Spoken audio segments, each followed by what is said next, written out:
BFM Business. Inside, avec Karine Vergnol et Guillaume Paul. 18h33, vous êtes toujours dans Inside sur BFM Business. Alors on va effectivement beaucoup parler d'attractivité au cours des prochains jours avec une exposition consacrée au, Made in France. On dit plus Made in France, c'est terminé. Fabriqué en France.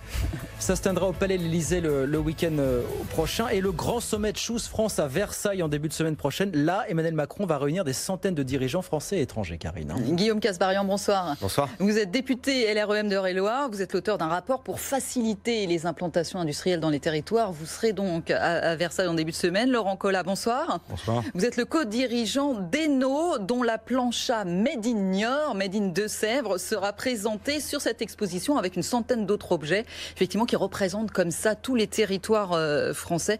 Vous avez repris cette entreprise en 2003. On va y revenir dans un instant. Ce qui est intéressant, c'est que l'idée, c'est qu'il faut convaincre les gens de venir investir en France. Et pour le faire, eh bien, il y a deux possibilités. Ou on montre ce que l'on sait faire en France, ou on leur facilite les choses. C'est bien ça l'idée. Et vous avez bien réfléchi, je disais, sur la question, Guillaume Casbarian, c'est que ce que va annoncer le gouvernement, Emmanuel Macron, la semaine prochaine, c'est de nouvelles mesures pour dire, bon, venez en France, non seulement on a de la compétitivité, on a des savoir-faire, mais aussi on va vous faciliter les choses. Parce que vous avez dit, finalement, ce qui est compliqué quand ils veulent s'installer, c'est que c'est notre problème administratif, notre problème avec l'administration. Alors il y a plein de choses qui rentrent en compte quand vous investissez en France. Il y a la question fiscale, il y a la question des compétences, il y a la question effectivement de la compétitivité, qui peut être une compétitivité sur le coût, mais qui peut être aussi une compétitivité sur le plan administratif. Et donc le Premier ministre m'avait confié une mission pour accélérer, pour simplifier les implantations de sites industriels en France. J'avais mis un certain nombre de recommandations en septembre, qui avaient été à l'époque reprises par le Premier ministre, et donc elles seront dans le calendrier législatif des mois à venir, elles feront partie d'un certain nombre d'annonces de l'exécutif. Mais l'objectif, c'est vraiment de permettre d'accueillir réellement ceux qui souhaitent investir et créer des emplois en France, en leur permettant d'anticiper les procédures obligatoires, en leur permettant de sécuriser leur investissement, en leur permettant d'accélérer les procédures administratives, en permettant de mieux piloter ces procédures-là, tout ce qui en réalité contribue à mieux accueillir les investisseurs étrangers. Donc en fait, vous leur dites, vous venez, vous pouvez venir à cet endroit-là, mais en plus, on vous propose un dossier clé en main, où tout est réglé avant. Ça fait partie des mesures que j'avais préconisées, effectivement, et qui permettent effectivement de dire, venez sur ce terrain-là, parce qu'on a creusé au niveau de l'archéologie, du patrimoine, il n'y a rien en dessous. On a fait toutes les études de biodiversité pour s'assurer qu'il n'y avait pas d'espèces menacées ou en disparition, etc. Ça, c'est un vrai sujet. On a des permis de construire qui peuvent être faits, on est au sein d'une zone qui peut être dédiée à l'industrie. Bref, tout est fait pour que vous puissiez poser vos valises et accélérer les procédures administratives pour construire le plus rapidement possible votre usine. Est-ce qu'au lieu d'anticiper les procédures qui ne sont pas simples, est-ce qu'on ne pourrait pas les simplifier, monsieur Casbarian? Les deux. Beaucoup plus simple pour beaucoup d'entrepreneurs. Effectivement, ça fait partie des sujets. Il y a simplifier, il y a le fait de permettre à des préfets aussi d'avoir des dérogations. Oui. Il y a le fait de pouvoir avoir un pilotage préfectoral qui est plus cadré, qui est plus centralisé au niveau des départements et qui permet de faire accélérer les choses, qui permet de lever les blocages. Il y a la question de la numérisation aussi des procédures, parce qu'aujourd'hui c'est pas forcément toujours le cas. Toutes ces questions-là sont préconisées et encore une fois, je suis sûr que dans les mois à venir, on sera vraiment bien engagé dans cette voie-là. D'un mot, la fiscalité aussi, parfois rédhibitoire, faut le dire franchement, là aussi un sujet quand même. Je vous trouve sévère. Je vous trouve sévère parce que on va revenir sur les grands sujets. Je vous trouve sévère parce que depuis 2 ans et demi, on a quand même baissé les prélèvements sur les entreprises de 10 milliards d'euros, 20 milliards sur les ménages, 10 milliards sur les entreprises. Il y a eu la baisse de l'impôt sur les sociétés. Les impôts de production, ça va, vous connaissez. Et il y a la question, effectivement, vous avez raison, des impôts de production. Elle n'est pas du tout tabou. D'ailleurs, l'exécutif a annoncé qu'on réfléchissait au fait de les baisser. Après, vous savez que les impôts de production, il y en a plusieurs. Il y en a certains sur lesquels c'est l'État qui a la main, d'autres où c'est les collectivités qui sont un peu plus dépendantes. Donc Bruno Le Maire a fait un certain nombre d'annonces, notamment par rapport à la C3S. On va voir comment ça se concrétise dans les mois qui viennent. Donc oui, il y a un effort à faire sur les impôts de production. Néanmoins, la question n'est pas forcément simple, puisqu'encore une fois, les collectivités dépendent aussi de ces financements-là, et l'État ne peut pas être tout seul à décider, puisqu'il faut inclure les collectivités dans cette discussion. Alors, autant de sujets qu'on ne va pas soulever avec vous, parce qu'effectivement, sinon on pourrait en parler pendant 2 heures. Je sens, Laurent Collat, on va rester zen. Mais ceci dit, on va plutôt être positif aujourd'hui. Vous, ça fait un petit moment que vous êtes implanté, même si vous avez repris l'entreprise en 2003. Ça fait 100 ans finalement que l'entreprise est là. Au départ, vous êtes spécialité spécialisé sur l'aménagement pour les plaques de cuisson pour le nautisme. Oui. Voilà, ça c'est votre spécialité. Et puis donc vous êtes développé sur les planchas. Et ce que je dis depuis tout à l'heure, ce que je trouve est remarquable dans cette entreprise Eno, c'est que vous êtes en même temps entreprise du patrimoine vivant. Donc c'est vous conservez effectivement un savoir-faire. Et en même temps, vous avez créé une usine 4.0 avec toutes les garanties aujourd'hui de compétitivité, d'adaptation à la demande, etc. Comment on réussit ce tour de force-là ? C'est-à-dire que quand on devient propriétaire d'une belle entreprise comme la nôtre, on a envie non seulement de valoriser le patrimoine, c'est-à-dire de mettre en avant le passé, même les savoir-faire passés qui sont encore existants dans cette entreprise. Et bien entendu, on est très préoccupés, nous les entrepreneurs industriels, de faire en sorte que ces produits aussi soient fabriqués dans les meilleures conditions de travail possibles. Donc c'est tout l'enjeu de l'usine 4.0. Tout est fait en France, hein. C'est-à-dire que vous, oui. Les étapes avant les vôtres, c'est fait en France aussi quand ça arrive chez vous. Toute la transformation des produits qu'on aperçoit, je ne sais pas si les téléspectateurs l'aperçoivent, mais voilà, tous ces produits-là sont intégralement fabriqués en France. Alors par exemple, la plaque en fonte, elle est quand même coulée en Alsace. Oui. Comme on est labellisé Origine France Garantie, on fait en sorte aussi de promouvoir, ou plutôt de favoriser les fournisseurs français.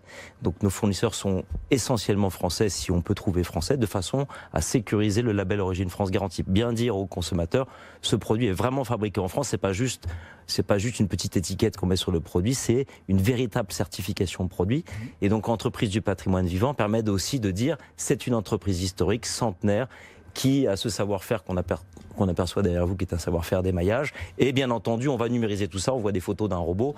Voilà. Et tout ça se combine, et c'est voilà, moi j'ai la chance d'être sur ce plateau, mais tous mes collègues entrepreneurs industriels savent ça très bien, aussi bien que moi. Et merci d'ailleurs de nous permettre de mettre en avant ces beaux métiers qui sont les nôtres, mais qui ont été un petit peu abandonnés ces 30 dernières années, ou ignorés. 750 planchas sortent de votre usine quotidiennement, oui, ça, voilà. dans les bons jours, on va dire. Je donne quelques chiffres. Une centaine de salariés, 12 millions d'euros de chiffre d'affaires, dont 30% à l'export. Bravo. J'imagine que vous avez envie de faire encore mieux. Une centaine de salariés, on n'est pas loin de l'ETI, et c'est ça qui est important aussi et qui change cette année dans Choose France, Guillaume Kasbarian, c'est que on a reproché un petit peu à Emmanuel Macron d'inviter à Versailles uniquement les grandes entreprises et dire regardez notre savoir-faire.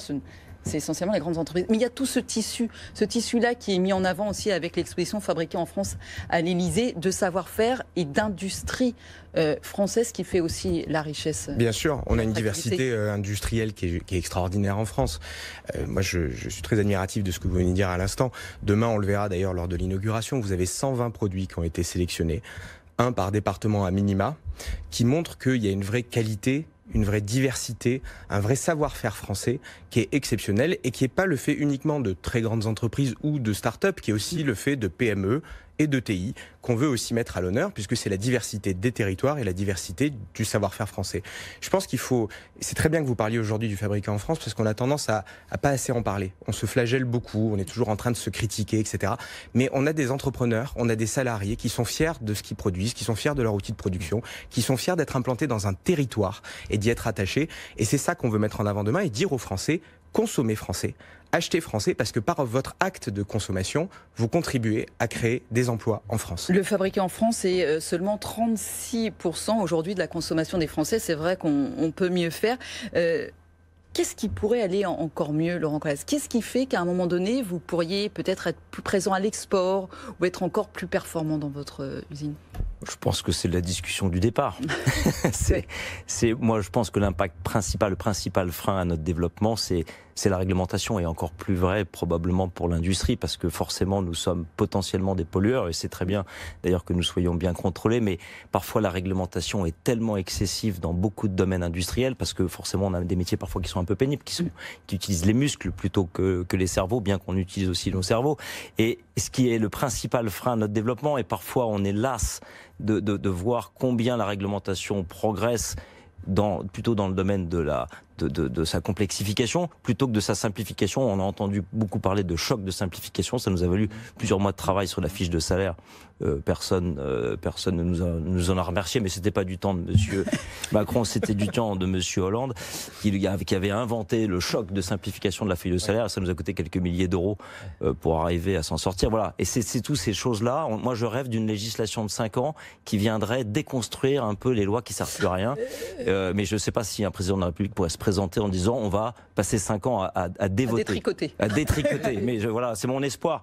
Alors nous la façon plutôt de positiver, puisque vous avez dit il faut positiver, et c'est tout l'objet de ce label Origine France Garantie, c'est de dire, voilà, nous aussi entrepreneurs, on est capable de se plaindre, mais on peut pas bloquer, là j'arrive en taxi de Paris, j'ai cru que j'allais jamais arriver, donc on n'est pas capable de bloquer le pays, mais on est capable aussi de se plaindre. Mais plutôt que de nous plaindre, on dit, voilà, Origine France Garantie, c'est un moyen de dire, voilà, on est fiers de fabriquer en France, alors j'espère que les gens y sont vraiment attachés, parce que, et ce label permet de dire, voilà, vous avez un produit certifié fabriqué en France, on sait que ça paye bien sûr le salaire d'un ouvrier, mais mieux que ça paye des charges sociales. C'est-à-dire qu'on dit aux Français, avec votre carte bleue, vous pouvez non seulement faire vivre un ouvrier français, mais mieux que ça, vous pouvez même cotiser à votre propre, puisque tout est universel, enfin tout est partagé. Avec votre achat, vous pouvez vous payer un peu de votre retraite, votre bus municipal, de votre... Est-ce que vous demandez, comme certaines entreprises chantent du Made in France, une baisse de la TVA sur les produits Made in France ? Alors, bien sûr qu'on aimerait faire ça, mais c'est une telle usine à gaz. Déjà, pouvoir identifier que vous êtes un fabricant. Je vous invite à étudier le label Origine France Garantie. C'est extrêmement complexe d'établir des règles pour dire est-ce que c'est complètement français, moitié français, 75% français. Ce sont des règles très complexes. Moi, je fais partie aussi du comité technique d'Origine France Garantie. Je fais partie du bureau. Et c'est très difficile d'établir des règles. Alors après, quand vous dites, vous imaginez un peu le nombre de fonctionnaires qu'il faudrait pour aller contrôler si monsieur Untel en Alsace, il est bien fabricant français ou voilà, c'est très compliqué. Donc ça ne marchera pas. Je trouve ça généreux, mais j'ai peur que ce soit français, c'est-à-dire très généreux mais un peu inefficace. Mais c'est vrai que ce serait bien. Mais moi, je préférerais plutôt qu'on aide les entreprises à exporter. Par exemple, je ne pense pas qu'il y ait de loi qui dise une entreprise qui exporte, eh bien, on va l'aider. Ou une entreprise, soit qui exporte, soit qui a le potentiel d'exporter, on peut les aider. Nous baisser les charges sociales d'un coup. Ça fait partie de vos propositions, ça, Guillaume Casbarian? Sur l'export, alors on a une députée qui travaille d'ailleurs beaucoup sur le sujet, Marie Lebec, avec tout un dispositif qui est la Team France Export, qui permet de mettre en relation avec les acteurs des territoires et les acteurs nationaux pour accompagner lors de l'export. Effectivement, on a une difficulté, c'est que parfois les entrepreneurs français ne chassent pas forcément en meute dans certains pays où ils partent, et on n'a pas forcément l'effet masse, l'effet groupe. Mais en tout cas, on est en train de travailler et on est en train de déployer des outils qui vraiment leur donnent les moyens de chasser en meute à l'étranger et de dire voilà notre savoir-faire, on est prêt à s'installer chez vous, à vendre chez vous, à vendre notre savoir-faire à l'étranger. Donc il y a des dispositifs qui sont vraiment performants et qui commencent à être en œuvre, donc on pourra en parler tout à l'heure, mais je suis assez optimiste moi aussi sur le sujet. Et les labels nous aident aussi pour l'export. Exactement. Le label Origine France Garantie peut nous aider à exporter aussi. Il nous reste juste 20 secondes. En 20 secondes, Guillaume Casbarian, est-ce que vous pouvez nous dire quelle sorte d'annonce pourrait nous faire Emmanuel Macron en début de semaine prochaine? Sur quoi on va pouvoir avancer? Je vais certainement pas parler à la place. Non, je vais pas parler à la place du président de la République du tout. Non, mais est-ce qu'il va y avoir de vraies annonces? Moi, je pense que il y aura beaucoup de choses qui seront dites pour accueillir réellement les investisseurs français, les investisseurs étrangers qui veulent investir en France, qui créent des emplois en France. Et la stratégie d'accueil de la France aujourd'hui, elle est bien meilleure qu'il y a quelques années.